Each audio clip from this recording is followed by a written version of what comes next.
Assalamualaikum warahmatullahi wabarakatuh. Sahabat muslim dimanapun Anda berada, ada satu kitab yang ditulis oleh Syekh Bakar bin Abdullah Abu Zaid yang sangat masyhur, yang sangat terkenal, yaitu Hilyah min Thalabil Ilm, tentang perhiasan para penuntut ilmu. Satu di antara adab yang beliau tuangkan di dalam kitab ini adalah di pasal keempat, ya, Al-Faslur Rabi'. Al-Faslur Rabi' ini adalah pasal keempat terkait dengan adabuz zamalah. Adabuz zamalah ini artinya adalah adab pertemanan. Tentu pertemanan ini sesuatu yang pasti terjadi dalam interaksi sosial, keberadaan orang-orang soleh, ya. Di masa Rasulullah saja Nabi menyebut orang-orang yang ada di sekitar Nabi disebut dengan sahabat. Jadi pertemanan persahabatan ini merupakan sunnah yang Nabi contohkan. Pertemanan persahabatan itu tidak sama dengan persaudaraan. Kalau persaudaraan sifatnya umum. Adapun Nabi SAW itu semua dianggap saudara sesama mukmin. Sahabatnya Nabi paling dekat tentu Abu Bakar As-Siddiq, Umar bin Khattab, Utsman bin Affan, Ali bin Abi Thalib, dan sekitar.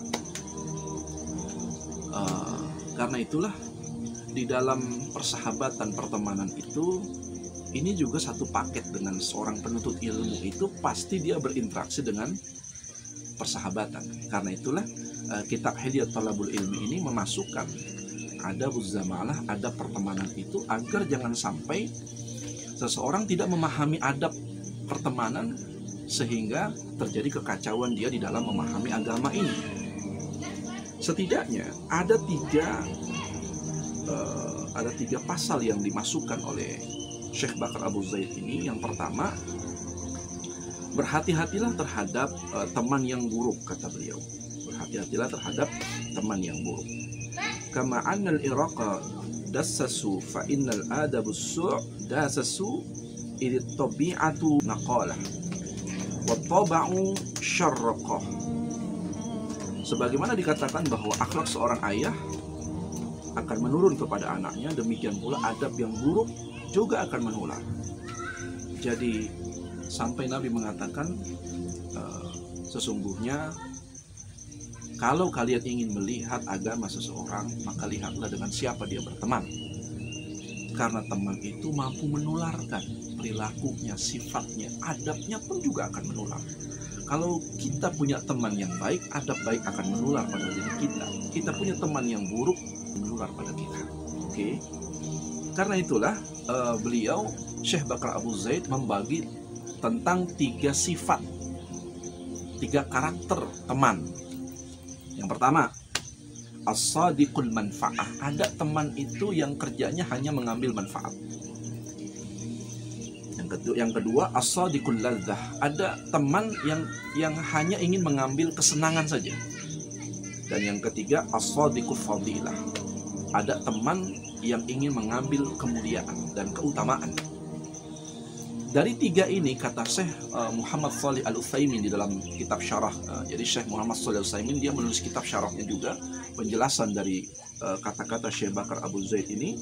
Salah satunya adalah beliau mengatakan, orang yang berteman hanya ingin mengambil manfaat dari temannya, baik itu manfaat ilmunya saja, manfaat nama besarnya, manfaat hartanya.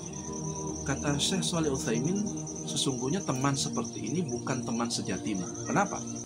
Karena dia hanya menginginkan sesuatu dari kita. Dia tidak menginginkan kebaikan pada kita kecuali apa-apa yang memang menjadi keuntungan dirinya, kata Syekh Muhammad Shalih Al-Utsaimin. Justru teman seperti ini semestinya dijauhi.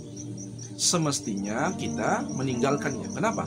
Karena dia tidak akan pernah berhenti melakukan pertemanan, mengikatkan pertemanan dengan kita, kecuali memang tujuan utamanya mengambil manfaat.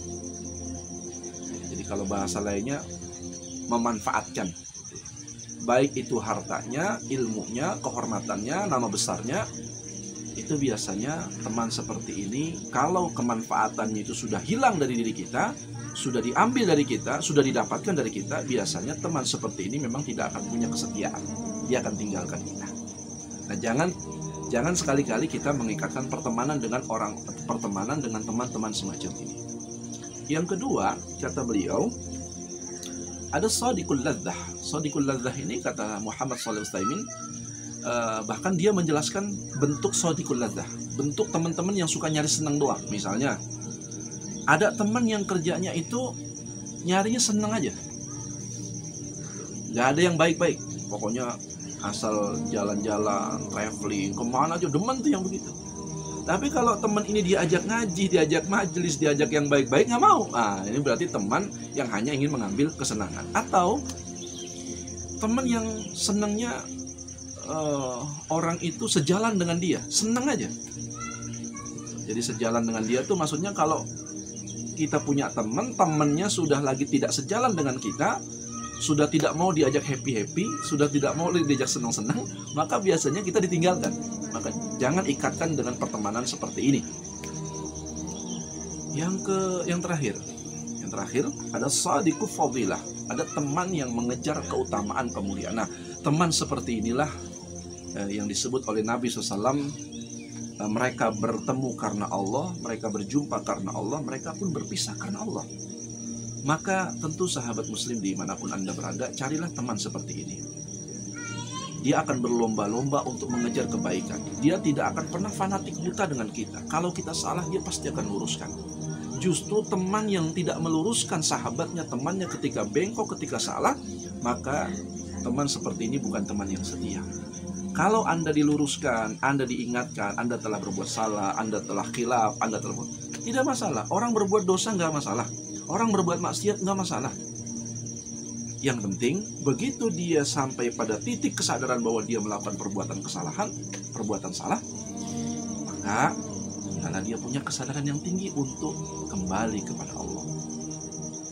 Nah, teman seperti ini terkadang sulit ya kita jumpai. Kenapa?